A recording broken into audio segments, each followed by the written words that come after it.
things I thought I was going to do didn't end up happening. What can I do?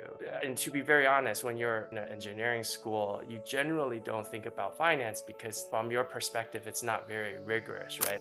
You don't know all the variables in the choices that you make. So at some point, you do have to just make a choice and you see what comes out of it. And if it's not great, you make another decision.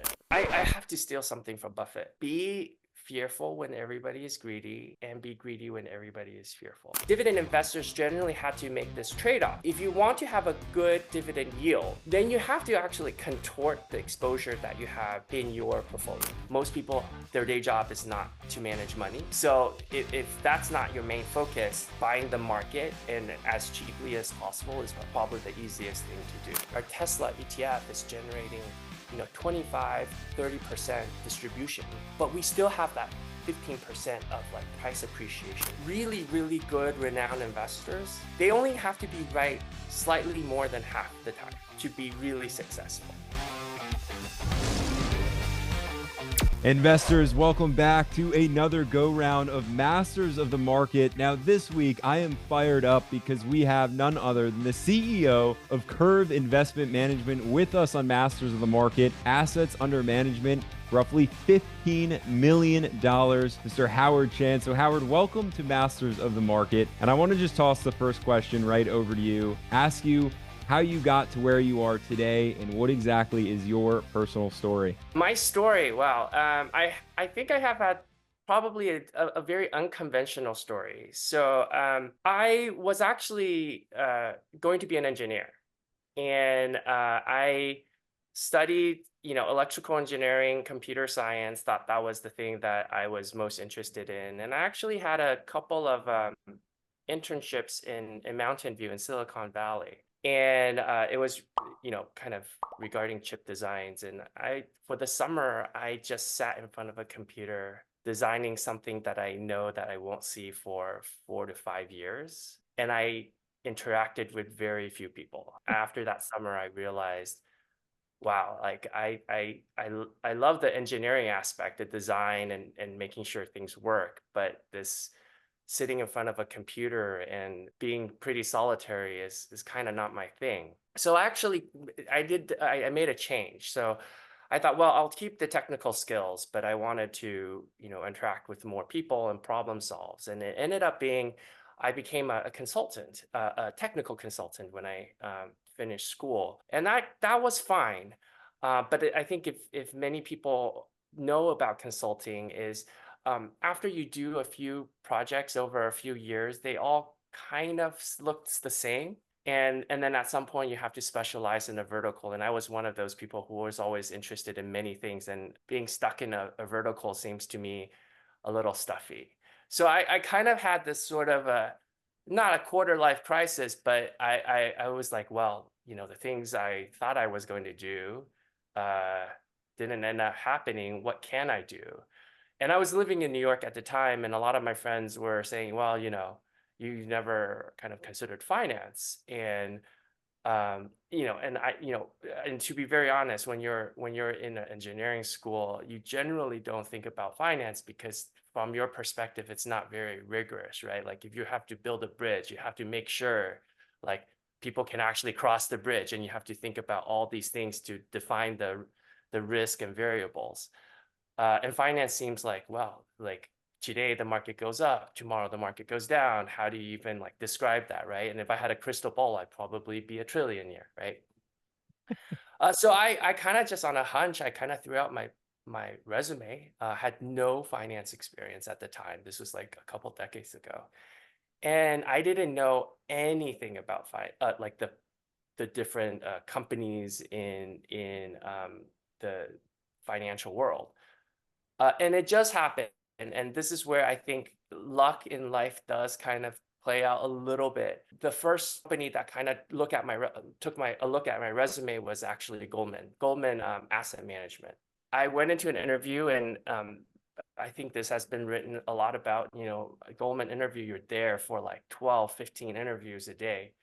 And I said this, and probably nobody should ever say this in a finance interview. I said, I don't know anything about finance. I can do math. I can learn quickly. So if you want to teach me, I'm happy to learn, but it requires a little bit of work. It just happened that the team that I was looking at or being interviewed for, actually they wanted somebody a bit brand new. And their philosophy was, well, if we took somebody from another bank, we kind of have to de-learn something from the other bank and then reteach them. And that's sort of like, a lot of hassle. It's probably better just to start from nothing, right? So the group that I started in did two things. They were outsourced CIOs. So usually their clients are a little bigger, like pension plans. So their clients are no less than $1 billion.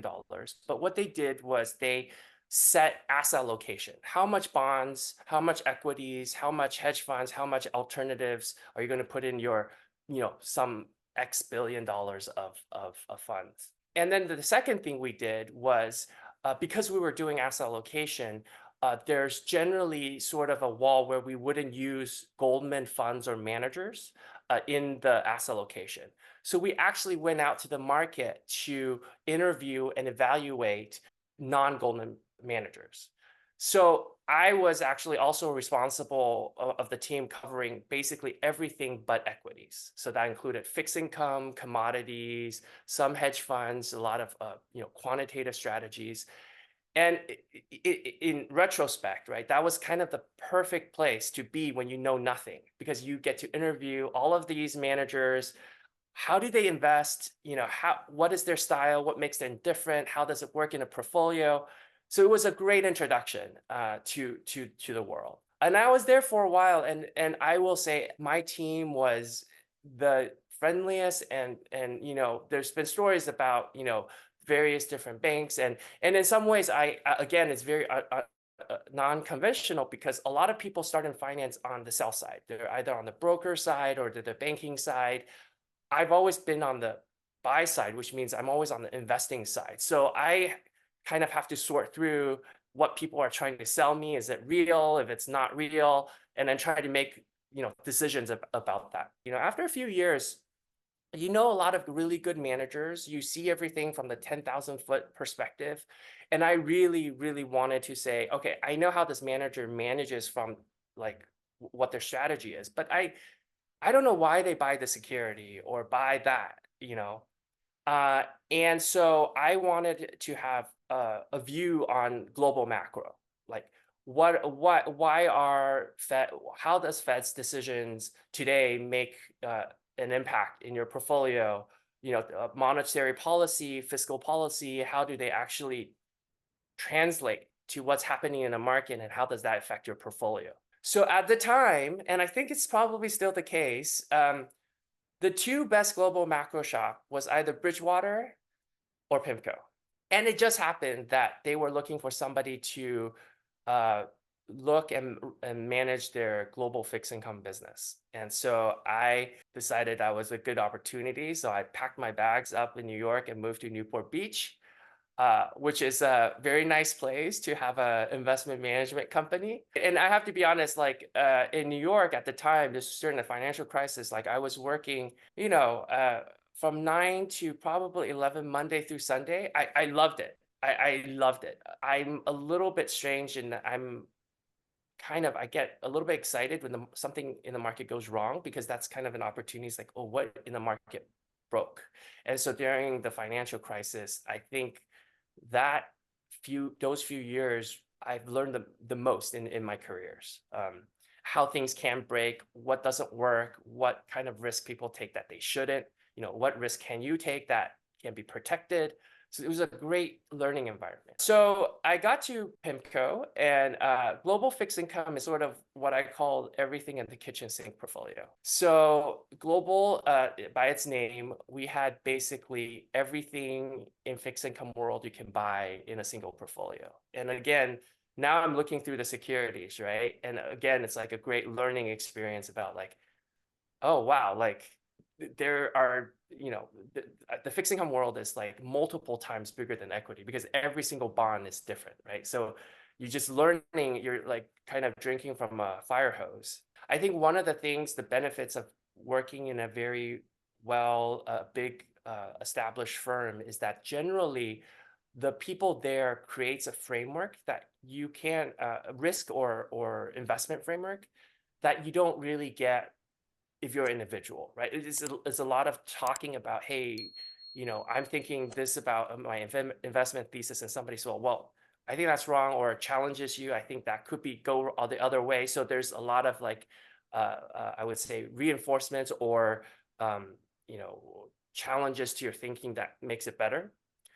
And it just happened that, I was there for 4 years. And because global fixed income was sort of everything in the kitchen sink kind of portfolio, I knew a little bit or, enough about every single asset class to be a little bit dangerous. And that's actually where the active sort of ETF space started really getting its start. I worked on some of our, at PIMCO, one of the first active bond ETFs. And then so we thought, oh, well, we're starting this in the US, this business in the US, and we would like to replicate this in Europe. So would you mind moving from Newport Beach to Europe to build this business? And at that point, to be very honest, I think if you don't have a family, Newport Beach is a little bit quiet. And I came from New York.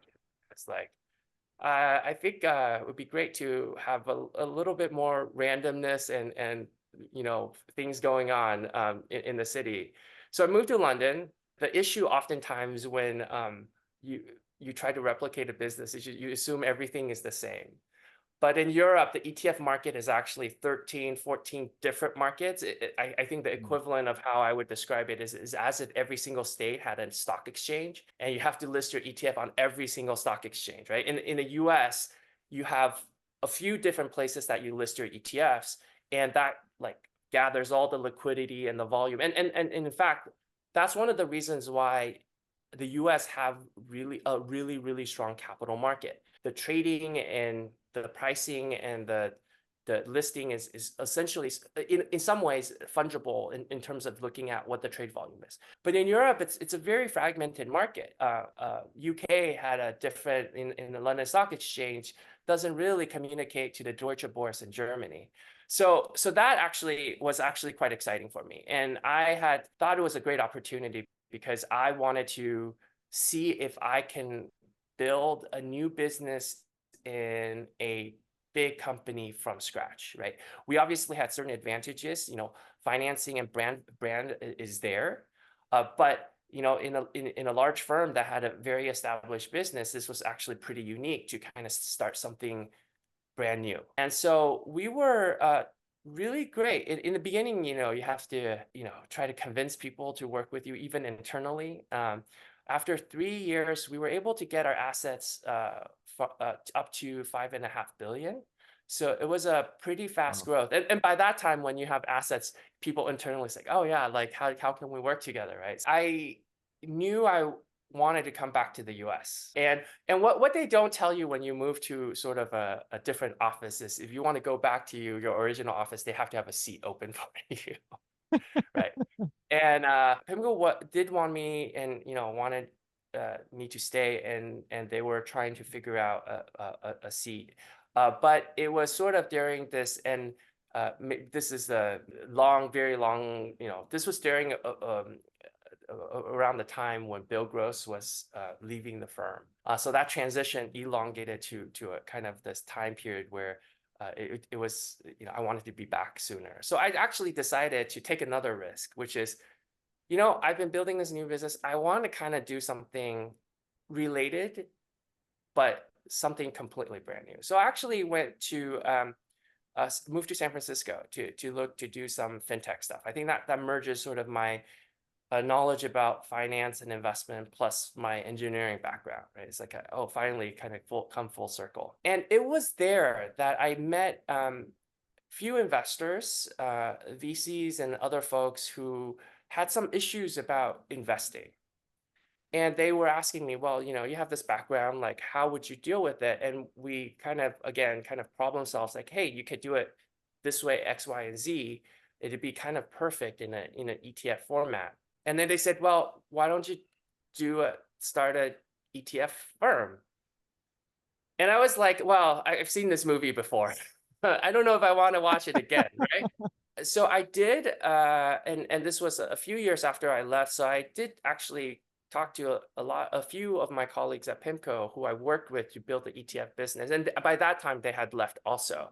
It's like, hey, there are some, things that we think we can improve the market in terms of accessibility and operational burdens. What do you think about kind of getting the band back together?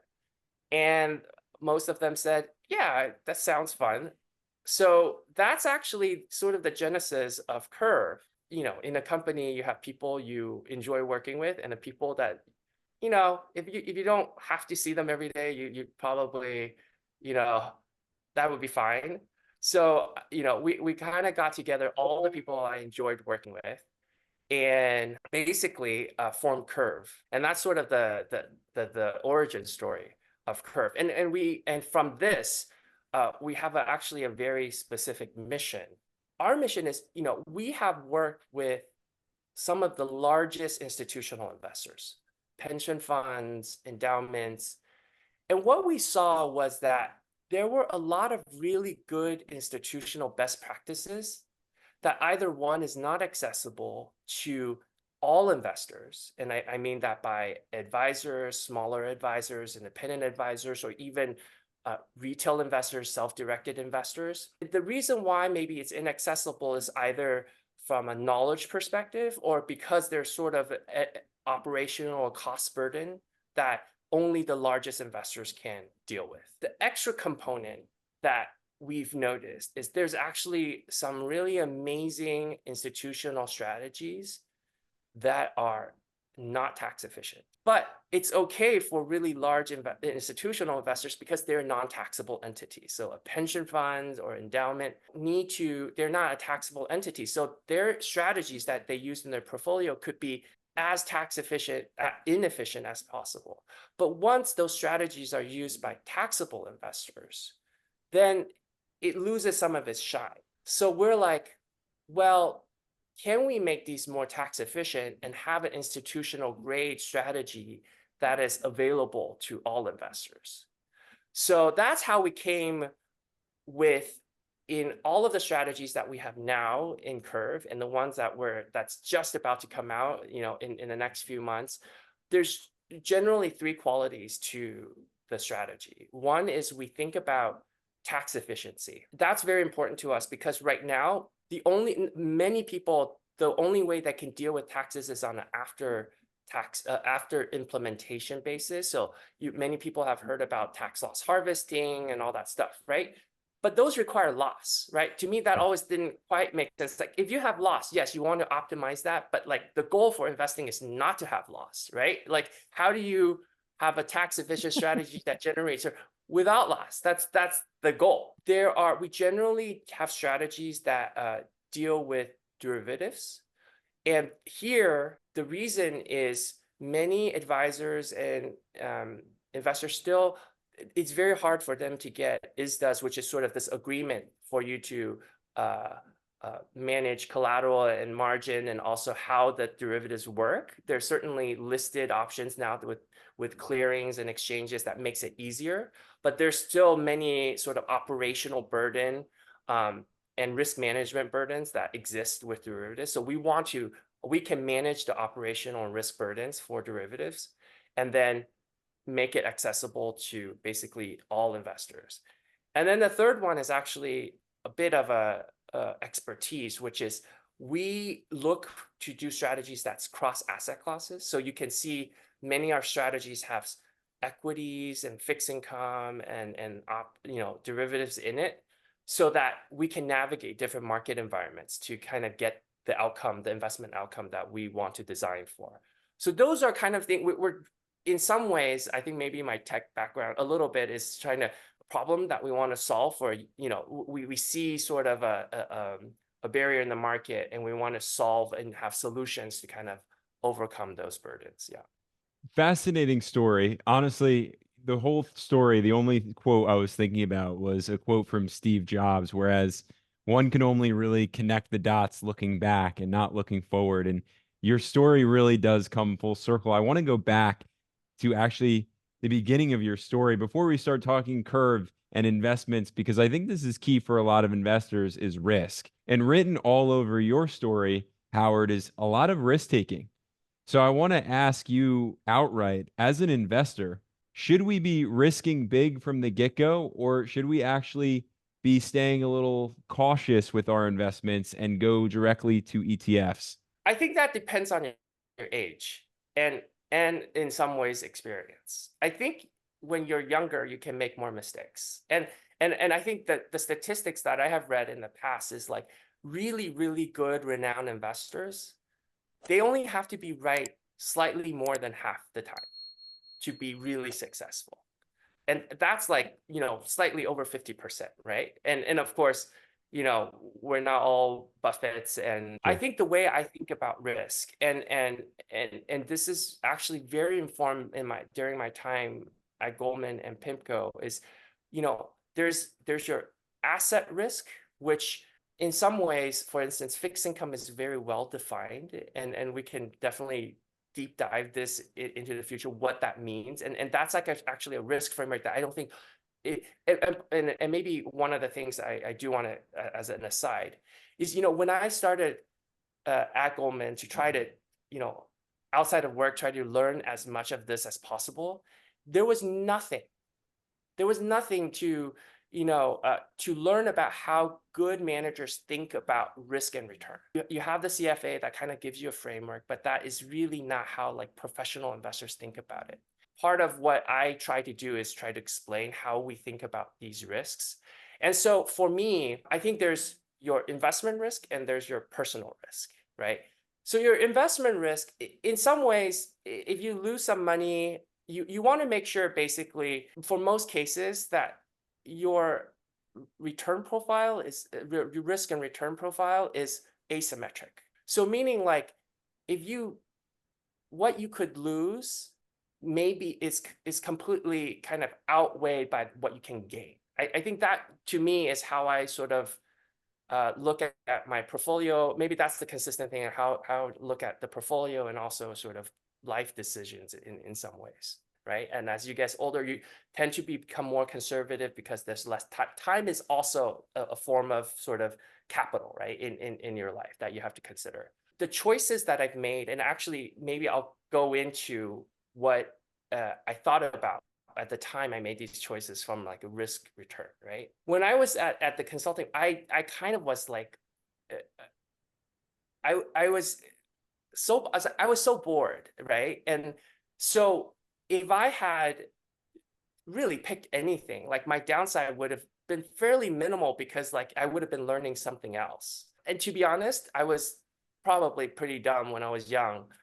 I didn't know what the upside for being in finance was. It was just something that my friend suggested, right? So like, and then, when you look at finance, there are many things you can do. So the upside is all varying different. And this is the one thing that also I would say is like, you don't know all the variables in the choices that you make.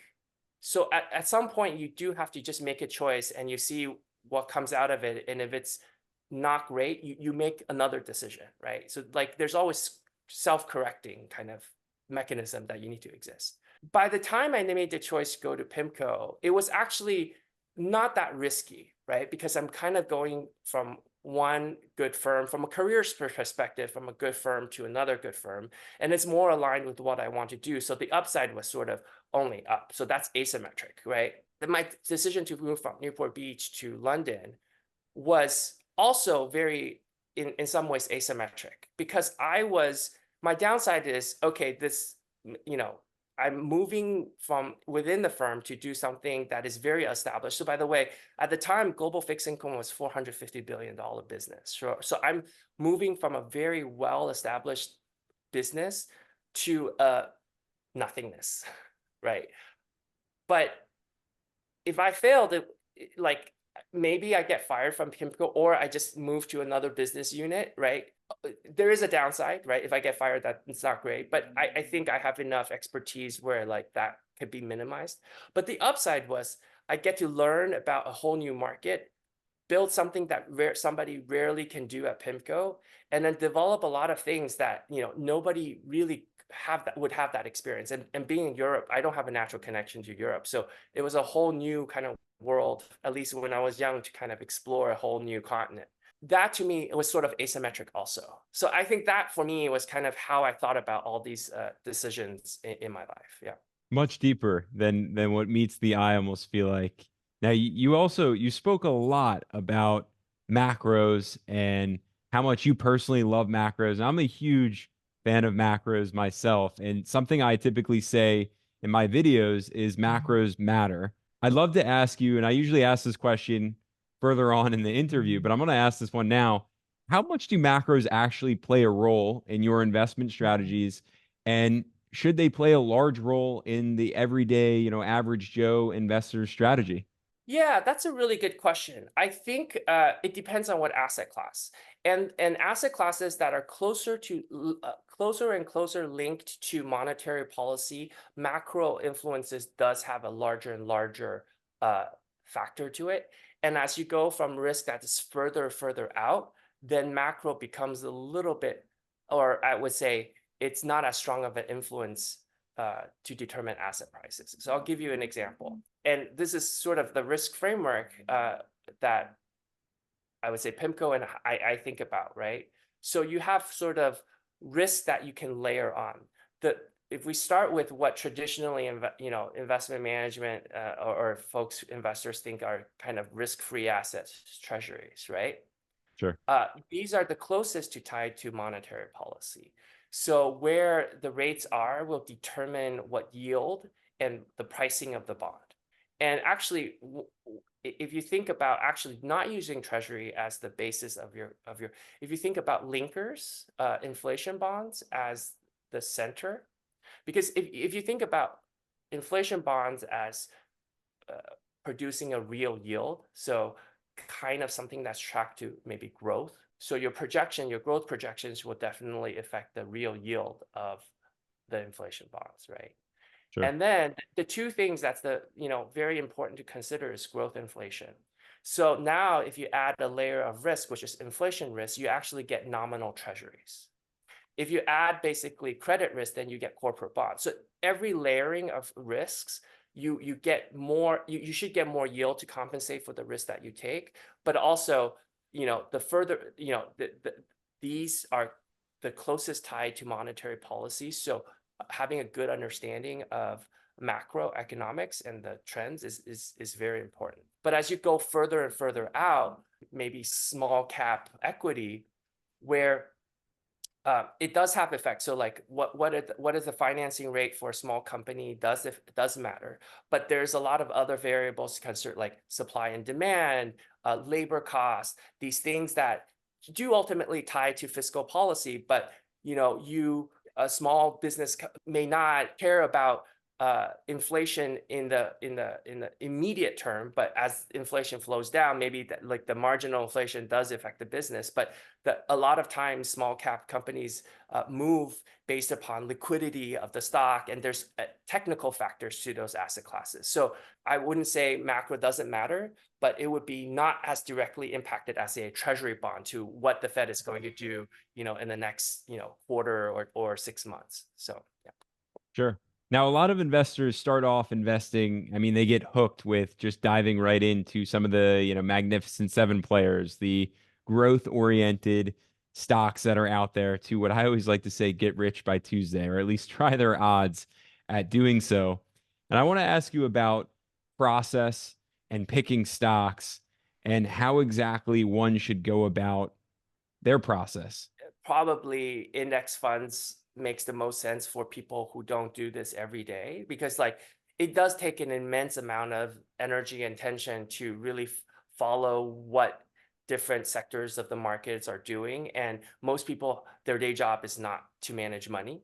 So if that's not your main focus, buying the market and as cheaply as possible is probably the most, probably the easiest thing to do. People do see products and services in their lives that dominate their lives, right? So they know where they're putting the money in. And I would say, it used to be during the financial crisis, the largest component of like the Dow or S&P were energy companies, right? And over time, that has actually changed to technology companies. And that transformation about kind of old growth sectors with new growth, old economy versus new economy, is a reflection of how our lives have changed, right? Every one of us have a cell phone or whatever, right? If you want to be a stock picker, I think it's very hard today.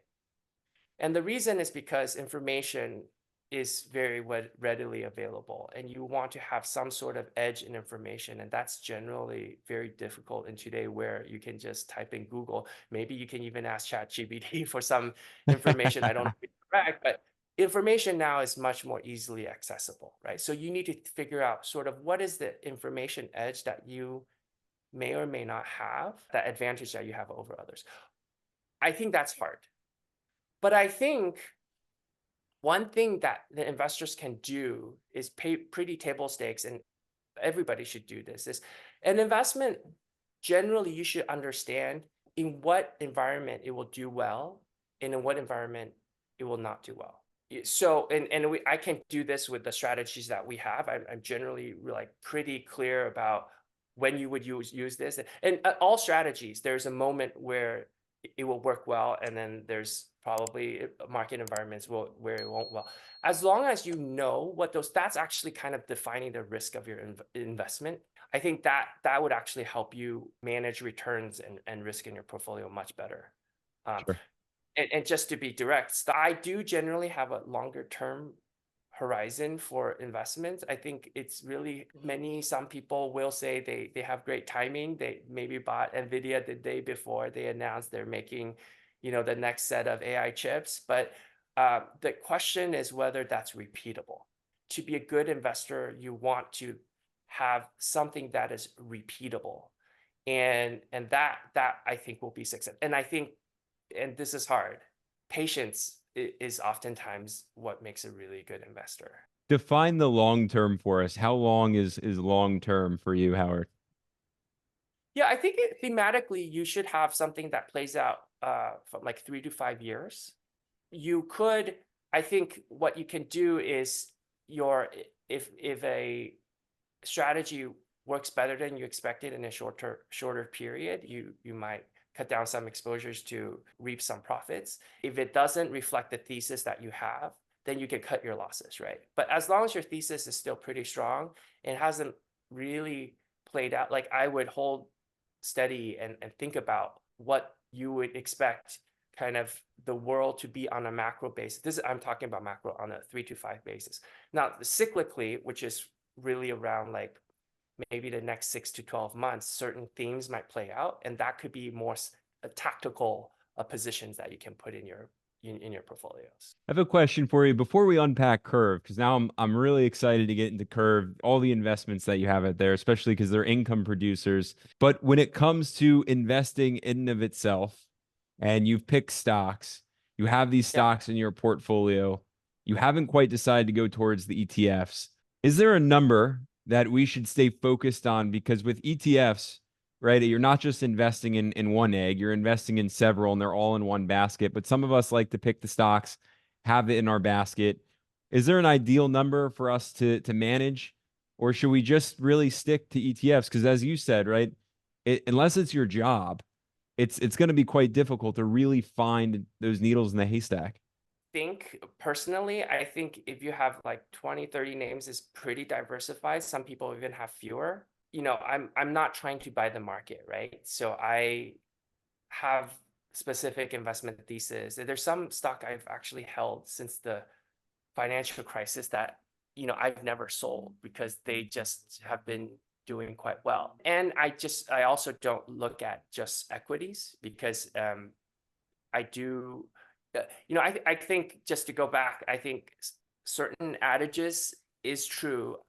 Diversification is an important part of your portfolio. The question is how many, like, if you're not buying market, how many stocks is diversified, right? So Correct. that will depends on, you have to look at various criteria in terms of like sectors, what part of the business are they all in similar businesses, if they, what kind of risk are they, where they are in, are they growth companies, are they value companies? Those are kind of slices and dices that you want to take a look at. But for me, I think pretty good diversified portfolio would be like, 20, 30 or something like that. But I would also mix it up with, non-equity. There some higher yielding fixed income that's just as attractive for dividend investing as different things. And even at moments, maybe market is stressed, that you actually, I would say, I leave some in cash. So when there's market stresses, and that's sort of the time to kind of put on risk. I'm sort of contrarian. I mentioned before, like when markets are stressed, I start looking. So that is actually a portion is sort of in cash for me, just to deploy dry powder in case something comes up. Let's get to the Kurv talk. Kurv currently has $15 million assets under management. Quite impressive. First question I have about Kurv: how'd you come up with the name? Is there a meaning behind it? It's not the traditional spelling. It's Kurv. So it is a bit reference of the past. So and it's a reference to the future. So many of us came from PIMCO. PIMCO is known as one of the largest fixed income managers, and we do look at the yield curve a lot. So it references a bit of our past. But also, I think for our future is, we want people's investments to grow like a curve, right? Like so in some ways, we want to create strategies that will help enable people to reach their investment goals. There's a lot of curves and investments. There's a J curve, yield curve, credit curve. So we kind of just played around with where we came from. I want to go ahead and dive in. So I was incredibly excited to have the opportunity to have you on Masters of the Market, because the viewers out there are all about income, dividend income, passive income. And I think even here in 2024, and rather recently, there's just been a lot of investors that are looking for passive income. And your firm has a lot of the, I want to say, strategies rolled out in your ETFs to produce exactly that. So first of all, why not go Bill Ackman style and just invest in like 11 stocks? Why did you go into the ETF route in the first place?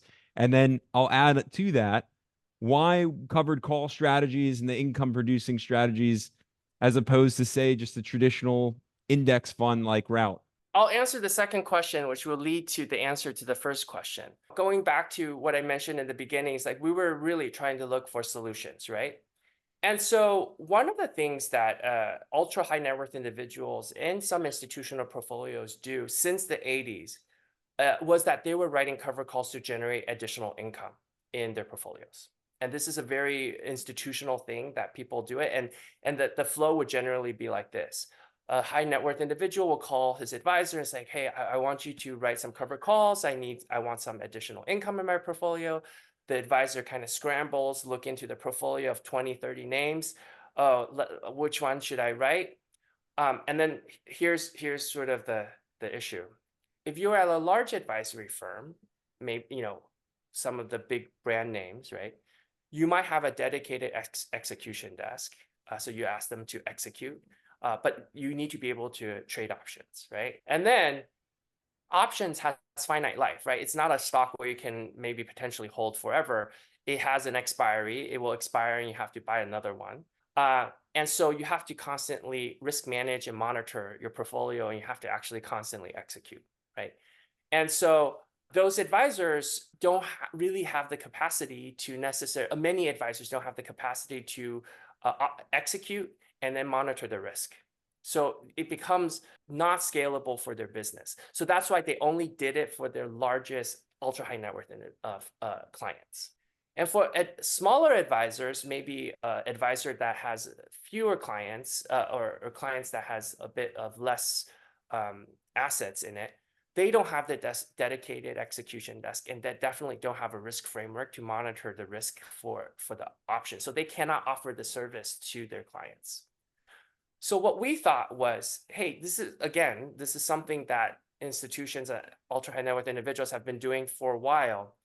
Why don't we package this in an ETF format. We as Curve, we have the expertise to manage the operational. We can go out there. We estimated that, if you were to replicate all of our trades in the 6 funds that we have, um, it's over 200 trades a year. And then on top of that, retail trading of options, the bid ask can be between like 5 to 10 basis points. We can get institutional pricing, which is maybe 1 to 5 basis points, which is a tenth of the price. We'll pass that along. We will manage the risk. We will monitor every day and roll the options, etc. And then we put it in a vehicle, an ETF vehicle, and now it's accessible for anybody who has a brokerage account. And all they have to do is buy a share or sell a share. And all they have to make a decision is which of the 6 names we have they want to have exposures to.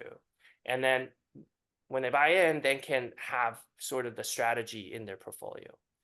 The one thing that many people don't mention that is not often talked about is what happens if you want to exit a strategy, right? A cover call strategy. You have to actually, you're selling, you sold a call, you have to buy it back, and you have to unwind all of the trades that you do in your portfolio.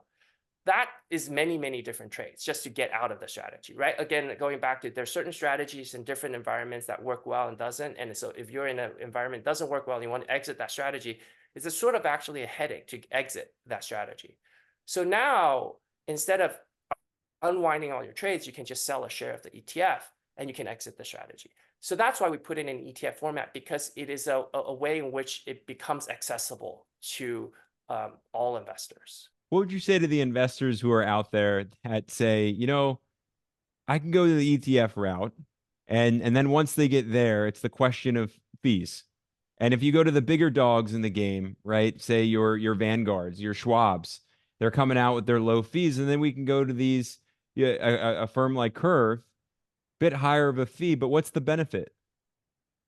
Yeah. So the first thing is traditional passive index ETFs. They're buying kind of stocks that matches a benchmark, and there's not a lot of, I guess, there's definitely management and to make sure you're tracking the index, but they're just looking at what's in the index and buying components into the index, right? In the cover call strategies, there's actually a lot of this portfolio management decisions and trade-offs that you have to make. We'll probably go through this later, but like, what kind of options do you buy? What expiries do you buy? When do you roll them? And then how can I eke out additional yields, and how do I get best execution, right? And on top of that, the amount of yield that I can get from the strategy. So it requires a lot more active management than a traditional passive strategy. So we actually priced at what market rate for these type of strategy is. And I think we want to make available something that is not traditionally accessible. You could talk about individual stocks. You could talk about, whether it's covered call ETFs. But then we get the argument of those who are out there saying, forget all of it, just invest in the S&P 500. How does that run with your strategies? Are your ETFs something that we should add to a strategy that has just the base of the S&P 500? Should we risk a little bit more with Curve? Should we just be invested in Curve ETFs? So there's another problem we were trying to solve by thinking about these particular ETFs. The yield for the S&P 500 is actually fairly low. I think it's like 2%, maybe around that.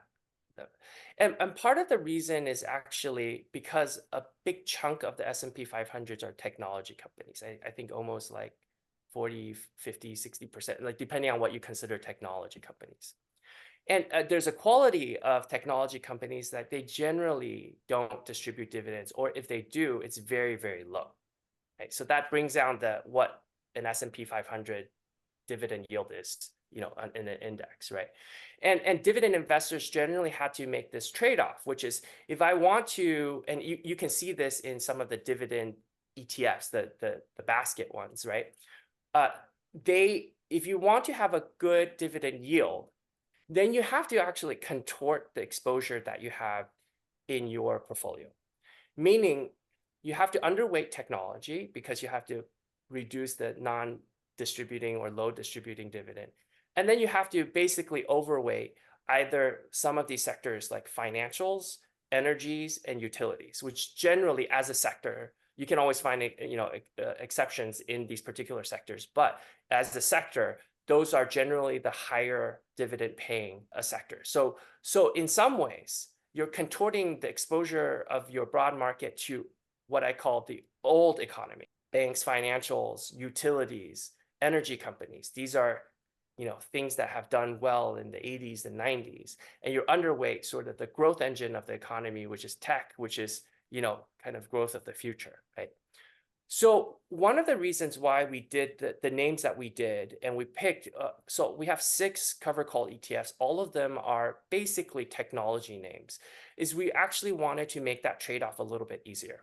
We wanted to basically be able to generate some dividends on these names that had very low dividends, so that dividend investors don't really have to contort the sector exposures in their portfolio. So I would say that we think, and we've seen this, many of the clients that we have, is they buy a basket of what we have, and they have a pretty good exposures to technology, and then they can still get the other components of the economy from more dividend paying sectors to get sort of the full exposure of the economy.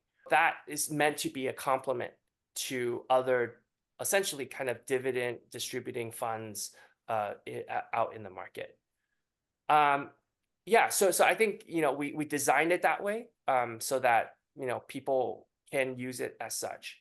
And then there is also one comment, I guess, why not just buy maybe an index cover call ETF, right? That's like a S&P whatever. Currently, if you look at the VIX, and maybe I should pull back and say there's no free lunch in the investing market. So you're generating these yield from covered calls, but how are you generating these yield, right? So you're actually harvesting what I think is the volatility risk premia that's in the market. And the way I think about it as sort of as an example is a very simplified, it's not a perfect example, but the way I think about it is when you're buying and selling options, you're kind of like an insurance company, right?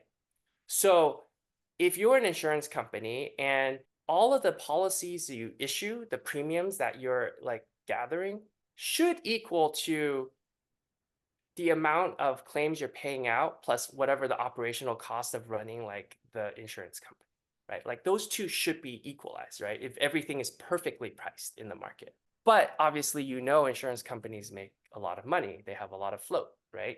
Sure. So how is this possible, right? And in a very, very, very simplistic format is that there are people who are willing to insure market events that do not happen often or do not happen at all. And so when you're selling an option, you're basically kind of sort of, you give a right for somebody to buy so you're kind of, there's a policy, there's a right that you're selling, right? And what the market prices volatility is what they call implied volatility, is the premium that sort of you're getting. Realized volatility is sort of the claim that you have from the policy. And the special feature is sort of implied volatility always seems in most instances higher than realized volatility. And so that difference is sort of the premium that you're trying to harvest from the market. And so what that means is that what the market prices, the volatility tends to be higher than what actually happens. So going back to my point is that if you look at the VIX right now, volatility is actually at almost, very low. I don't know if it's at all-time lows, but it's at one of the dips in the markets, right? Premium has just been kind of, there's not a lot of volatility in the market. But if you actually look at single names, the implied vol is actually still pretty high. But what you're missing essentially is sort of the diversification. And in fact, that's really the reason why there's a bit difference in volatility. It's like an index has inherently covariance and correlations that drives volatilities down, where single names have more volatility so that the premium is higher. But you could buy a basket of single names to get some of that diversification, and you still kind of get that premium in the market. And this story is actually starting to come out into the market. I'm a big fan of Odd Lots. They just talked about how single name volatility is very different than index volatility. So this is something that actually, if your audience is interested in, there's actually starting to come out with a lot of these divergence in these two markets. So I want to put two avatars in front of you. One avatar is a younger investor who's looking for maximum passive income. The other avatar is an investor who's nearing retirement. If we all check into Kurv, in which direction should the younger investor go? And in which direction should the investor nearing retirement go? We sort of designed our product to meet in the middle, maybe for these two investors. And I want to say that I'm really happy that younger investors are actually looking at now, like at their age, kind of how do they build a portfolio, right? I think it is well known, like financial literacy is not great in the US, and it's good that people are preparing, for the future to build their portfolio, right? I think for younger folks, income is important, but capital appreciation is also very important, right? And then, of course, as you're closing to retirement, making sure you have a continuously stable a source of cash flow is also very important. We actually we had this two sides. So when we were designing, so a lot of these strategies, they're actually all about sort of design, right? And I have to this is not cover call strategy, like I said, have been used from the 80s, so it's not new, but you can have a few different dials to make its behavior a little bit different. All right, so and I'll come back to if I'm too long-winded, let me know. But I kind of want to give the context and then kind of give reasons why we think the way we did and how it could be used for people's portfolios. So there's three dials in a cover call strategies that you can turn to design your strategy. The first is how long do you write your options, right? So there are options that you can write for a week, a month, or even a year, right? But there's trade-offs for that. The shorter you write, say a week, you could generate more yield, because part of it is because if you write a week, you can actually write 52 of those options in a year, so you can generate more yield. But if you write one, you can only write once a year, right? But the thing is, like when you write 52 options, what you want to do with a covered call strategy is for these options to expire out of the money. So the more you write, the probability of you being successful every time goes down, way down. The second dial is how out of the money do you write your cover calls? And I'm trying to not be too technical, and let me know if I'm too technical. Sure.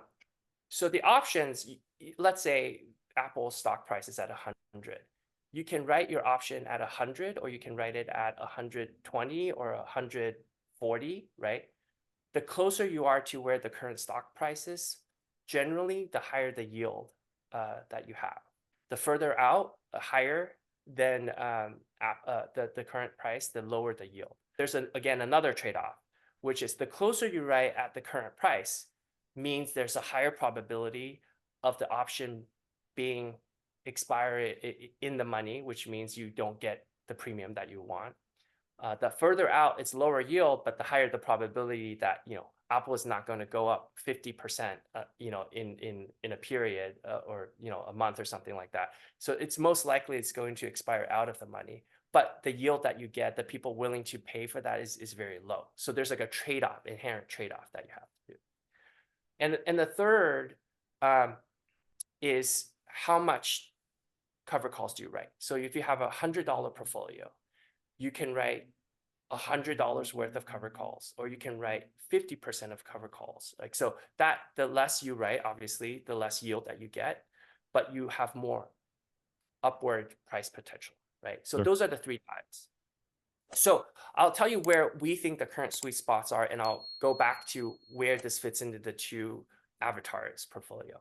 Our sweet spot right now is to write 5 to 6 weeks calls and roll them monthly. That's where we think a good amount of yield you can get for a particular name. And then the second dial is the out of moneyness. We generally write about 5 to 15% out of the money for our calls. And the range is due to the volatility of the underlying stock. So for a stock like Apple, which is less volatile, we'll write closer to 5%, 7% out of the money. So that what that means is like if Apple stock is right now is at 100, the strike price for the option might be 105 or 107 or something like that. Sure. For stocks that are more volatile, like Tesla, we write maybe the kind of the 15% range out of moneyness. So that's like if Tesla stock's at 100, the strike would be at 115 or something like that. Right now, we generally write 100% of the notional of the portfolio for the cover call. So the 3 dials, right? And the reason why we did this is because we want to have a really good balance between the yield we generate and the price appreciation potential. Because if we wrote it at 15% out of the money, the stock can actually still rise 15% in value before it hits the top of the strike, right? So I think when you're young, you want to have income, but you also, many people invest in technology stocks because they want the growth, the price appreciation, right? So we strike this balance where you still get a pretty healthy. So for instance, like our Tesla ETF is generating, 25, 30% of distribution a month, but we still have that 15% of like price appreciation that we can potentially capture. And actually, depending on where you air this, like at the beginning of July, because of earnings, Tesla had a pretty strong price move upward. We were able to capture, a lot of that price gain. So, if you get a 10% yield a month and, you could easily get also 10% price appreciation and sell that to get that 10% yield that you want, right? So that trade-off, we want to have a balance. So when you are younger, income is important, but you also want to build the capital appreciation in your portfolio. The second design that we have for the older avatar is that we know steady and predictable income is actually very important, right? Because they want to know and have expectations about what they can get on a month-to-month basis. So what we do in our strategy is if you look at our distribution, it's actually pretty steady, is that we actually actively manage how we distribute. So in a month in which we get more premium than we usually get, we actually bank some of that. A month that we get less, we use the bank. So we can smooth out a little bit of the distribution. Sure. One of the things that I think that's important to tell you is that we don't target a yield necessarily. We try to make it as consistent as possible, but we generally distribute what the market gives us, that basically that implied vol versus realized vol premia that the market gives us. In a month where there might be a lot of earnings use, implied vol might give up. We might have more, vol premium to harvest, and in a quiet month we might have less. So that bank is actually pretty important for us to make the distribution pretty steady. And that's for your older, maybe closer to retirement avatar, that we try to make the distribution as consistent as possible. Now, even with very volatile stocks, there's some limits to how well we try to smooth it, but just there's an intention to try to smooth out as much as possible that distribution. Sure. What I was fairly impressed by in taking a look at a lot of the ETFs, the 6 that you have, is actually I saw a lot of appreciation in not just 1 or 2 of them, but all of them. And for someone who's been looking into, especially when I get, comments that say, can you look into this ETF or look into that ETF? What about, I don't know, one of these yield max ETFs? What we typically see, and what can be very scary for an investor, right, is although a yield is much higher, we see depreciation. And so it sounds to me like what you're sharing is really a much safer way to actually get your hands on an ETF that's going to give you that reliability and safety, and also the passive income through the yield. The issue that is sort of this NAV erosion that happens, right? And I'll tell you kind of why, maybe a little bit of why that happens. So in a cover call strategy, your fund is going to move similarly to the underlying. So if the stock goes up, we're going to capture some of that upside. For us, it's a little bit more out of money, so you capture a bit more of that price appreciation. But if the stock goes down, the price of the fund should also go down, right? But it should not go down more than the underlying. It should actually go down less, because a quality of a cover call strategies is they're slightly less sensitive to the movements of the underlying. And what that means is, if the underlying stock goes down 1% or up 1%, the fund should maybe move, if maybe 0.8% or down 0.8%. That's a quality of cover call strategies. But it should never move like 1.2 down 1.2%, right? Sure. Now, what happens is, if you distribute more than the premium that you get from the market, and you're targeting a specific yield, you're eating into the capital of the fund. All right. So analogy I use is, you maybe a lot of folks who have passive income can relate. It was like, let's say you have a rental property, right? So you have two tenants that you get maybe like $5,000 a month for rent, and then 1 month one of them is a little bit late, or they couldn't, so you don't get one of us, you get $2,500, right? But like, if you're targeting a particular yields, like you have to get $5,000. Distributing through capital is like, I'm going to sell a sink in the kitchen to make up for that extra 2,500. Like, that doesn't make sense, right? Like, you probably would just wait a little bit, or try to obviously get the late payment, but like, you wouldn't start selling parts of your house to make up that difference in your monthly income. So that's what we're really actively monitoring against, is that we don't want to eat into the capital, because oftentimes your yield, again, in the avatar that is closer to retirement or already retirement, that's not something you want to eat into. You want your money to work for you, so you're generating yield on the capital that you have, right? So Before we round out here in this interview, Howard, I want to ask you two questions. The first question I have in store for you actually comes back to your personal story, where you're at today as an investor, all the experience that you've gained. And I want to ask you, what's one piece of advice that, just looking back, if you had someone share this particular piece of advice with you, it would have set you up much better today as an investor, having known that advice? I have to steal something from Buffett. I think, be fearful when everybody is greedy, and be greedy when everybody is fearful. Being able to sort of have a counter-cyclical mindset is actually one thing that has done very well for me. Again, as I mentioned, when things are stressed, I kind of start looking around. If I ever come back, I can tell you what my best trade ever was, but it happened in the financial crisis. But I think what happens is, when you have a stress environment, and people are panicking, right? They make wrong pricing decisions. And so that's actually where, if you're a value investor, you're looking for, distressed pricing, that's actually, as an investor, that makes you the most excited, right? Like, kind of Sure. like, how can I find this pricing? And again, going back, because information is so broadly shared now, like, mispricing is actually very hard to find. But in a fearful environment, it's not necessarily a rational environment. So people don't price things rationally. And that's kind of where you can find a lot of very interesting assets to buy. You don't want to sell in a stress environment, but like, things that you can add to your portfolio or investment opportunities in those sort of stress environment.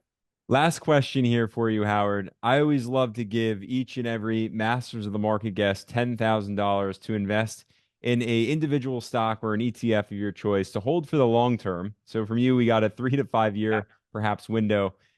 We'd love to know which stock or ETF you would throw that $10,000 into, and why. Yeah, it's going to sound like I'm going to pitch my own fund, but it's a fund that doesn't exist yet, that we are going to hopefully launch at the end of the month. I am happy to talk about it when it's launched, but it's one of the things.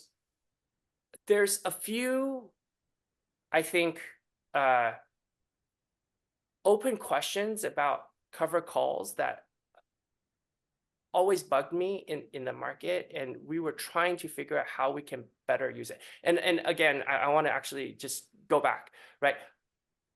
Cover calls are, are great for stocks that have a gradual appreciation sideways or going down, right?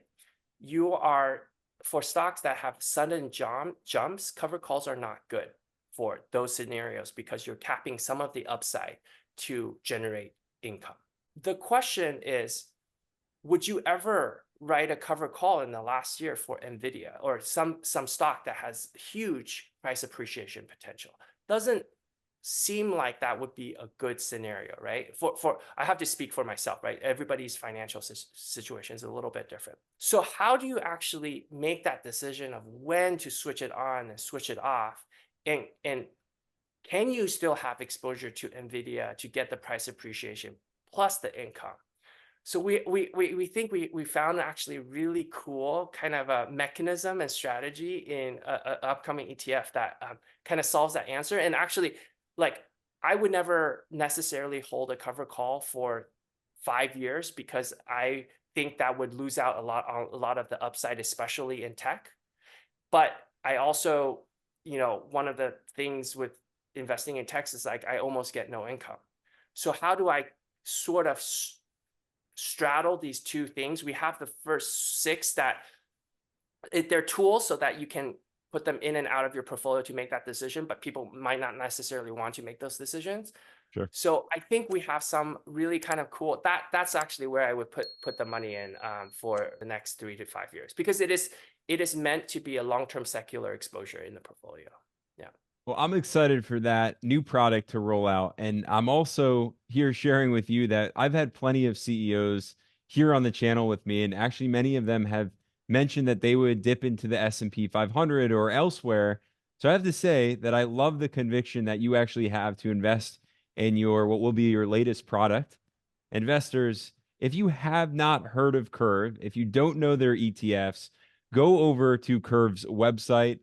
Take a look into all 6 right now of their ETFs that they have. I think you're going to be pleasantly surprised to see a heck of a lot of appreciation, as I shared earlier with their ETFs. If you're looking for passive income, Kurv has you covered. So, Howard, I want to say thank you so much for joining me on Masters of the Market. I'd love to have you back on. Hopefully, when your new product rolls out, we could talk all about it. But investors, until next time, we will see you all there.